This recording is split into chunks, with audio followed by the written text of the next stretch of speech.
$20, $5. What?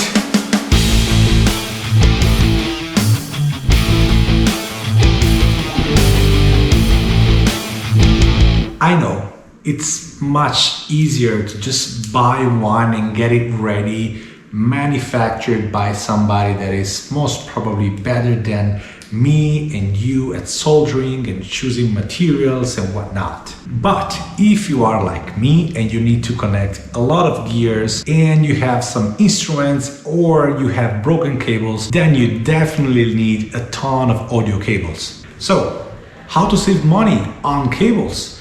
Well, it's pretty easy. You just need some good quality audio cables, plugs, and just a few tools. But how much do I save? Well, 2/4-inch plugs like those, mono, costs about $2. 1 meter of good quality shielded balanced cable costs $1.5. So you can make 1 meter of good quality balanced cable for $3.50, while a ready-to-use cable can cost you double that money and sometimes even more. So let's see how to build your own cables. Okay, let's get started. First thing we're gonna need is a couple of 1/4-inch plugs, mono. Inside there are 2 conductors where we're gonna plug our cable. This is good for instruments cable or patch bay cable. Then we're gonna need cable. This is a shielded cable that has a wire running all around, allowing us to have a very quiet and good sounding cable. Then a couple of tools. This to hold my pieces together while I'm soldering. Another couple of tools, always useful when it comes to cutting and doing precision work. And then of course, soldering iron. So I'm gonna wait for the soldering iron to get hot, and while I wait for this tool to warm up, making sure that it doesn't touch anything because this is gonna run really hot, I'm gonna prepare my work. So the first thing I'm gonna do, I'm gonna measure my cable and see how long my cable is gonna be, and then I'm gonna cut it.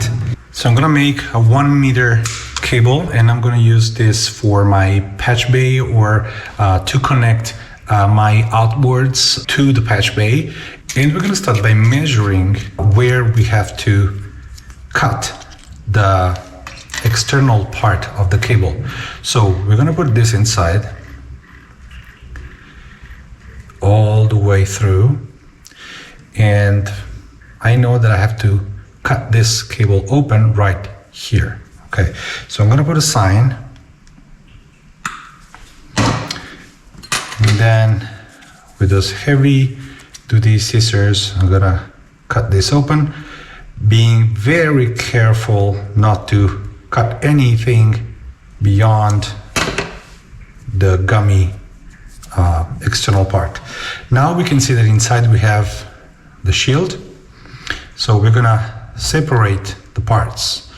So the first thing you want to do, we want to separate the shield in 2 different parts, connect them together this way. Okay, and then we're gonna take those wires that are here to ensure some strength to the cable, even if they are under traction. So as you can see here, beside the shield, we also have 2 poles. This means that we could technically build a stereo cable. In this case, we have a mono plug. You can see the black sign here means that it's mono. If this plug had 2, it means it was a stereo cable. We are not going to use the 2 poles as 2 separate conductors, but we are gonna use them as 1 single conductor. So we're gonna remove the insulation, being very careful not to cut the inside of the cable, and then connect them together. So we have some extra electrical parts that will help us build a great sounding and reliable cable. Okay, we can start now using the soldering iron to put some tin on top of the shield to ensure good connectivity. So we're gonna take our soldering iron and our tin, and we're gonna put the soldering iron in contact with the wire and in contact with the tin. At this point we can start putting a little bit of tin on top of it. Okay, now it's time to connect our cable to the plug. And the first thing I want to do is to open up a little bit this part, which is basically a holder to make sure that even under traction the cable does not break. So I'm going to put now the cable inside just to take measurement, and we want to measure this starting from the shield part, which is the lower part. It is actually too long. I want this to be connected around halfway into this conductor over here. So I'm going to cut just a tiny little bit of the shield, and at this point take the measurement again. Looks good. Probably this part is still a little bit too long. I'm going to cut some more.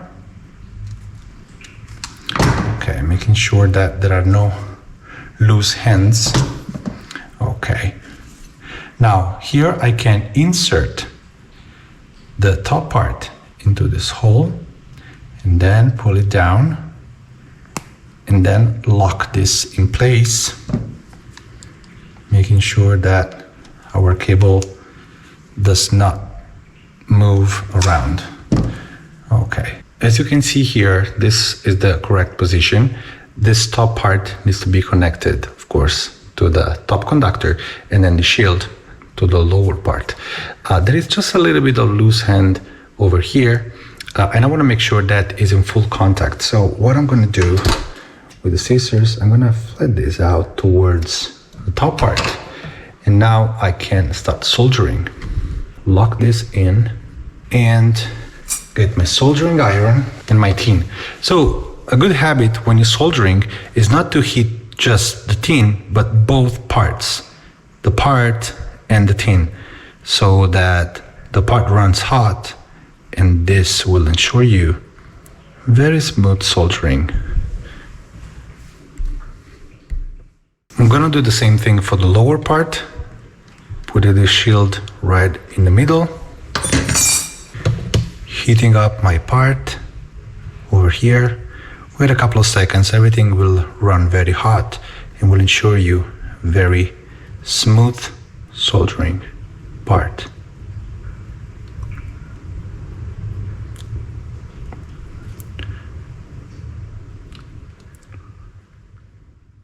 The most important thing, these two poles never have to touch each other, otherwise the cable is not gonna work.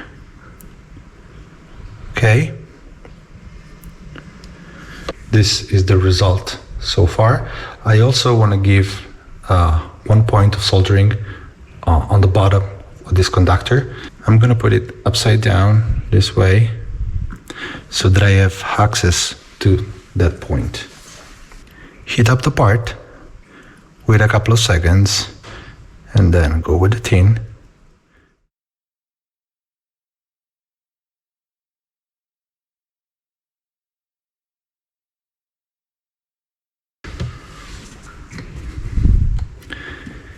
And our cable is actually ready. If you see that this part is a little bit too towards the top and could somehow touch the housing, we simply